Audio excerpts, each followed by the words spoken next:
آ رہے تھے تو رستے میں قافلے کو لوٹ لیا ڈاکوؤں نے. آپ دوست اپنے استادوں سے جو ملفوظات لکھے ہوئے تھے اب وہ بھی ڈاکوؤں نے لوٹ لیے. اب اس کو تلاش کرتے کرتے آپ ڈاکو کے گھر میں چلے گئے اور جب دیکھا کہ ڈاکو سارے اکٹھے ہیں اور کچھ تناول کر رہے ہیں، کھا رہے ہیں، کوئی بادام کھا رہا ہے، کوئی اخروٹ کھا رہا ہے، مختلف قسم کے میوے کھا رہے ہیں. وہ جو ان کا سردار ہے ڈاکوؤں کا وہ کچھ کھا نہیں رہا، اکیلا بیٹھا ہوا ہے. تو آپ نے پوچھا کہ آپ کیوں نہیں کھا رہے؟ کہا کہ بچے میرا روزہ ہے، بچے میرا روزہ ہے. آپ نے فرمایا مارنے ڈاکے رکھنے روزے، یہ کون سا طریقہ ہے؟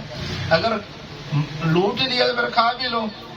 کہا کہ شیخ عبد القادر جیلانی میں نے رب سے ایک سلو کا دروازہ رکھا ہوا ہے، رب سے سلو کا ایک دروازہ رکھا ہوا ہے. اگرچہ گناہگار ہوں میں لیکن رب سے سلو کا ایک راستہ رکھا ہوا ہے.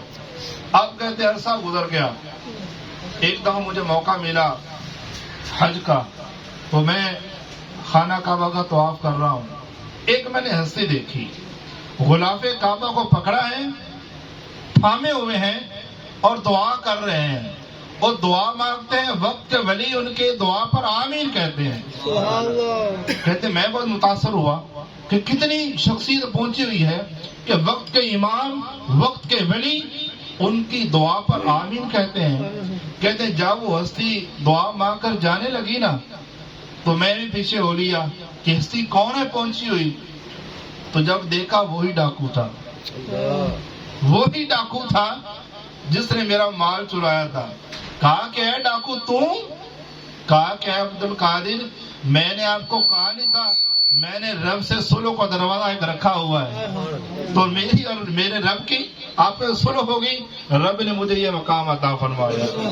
ہم اس غوث پاک کے مرید ہیں، اس غوث پاک کے دیوانے ہیں کہ جو رب تعالیٰ کو راضی کرنے والے ہیں. آپ کے بارے میں آتا ہے آپ نے 40 سال عشاء کے وضو سے فجر کی نماز پڑھی ہے، عشاء کے وضو سے فجر کی نماز 40 سال پڑھی ہے اور کبھی نماز قضا نہ ہوئی، کبھی جھوٹ نہیں بولا.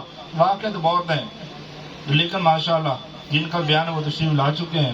ہم ان کو دعوت دیتے ہیں کہ آئیں ہمارے مبلغ دعوت اسلامی مولانا محمد احمد رضا عطاری صاحب وہ غوث پاک رحمۃ اللہ تعالیٰ علیہ کی سیرت پر انشاءاللہ کچھ روشنی ڈالیں گے.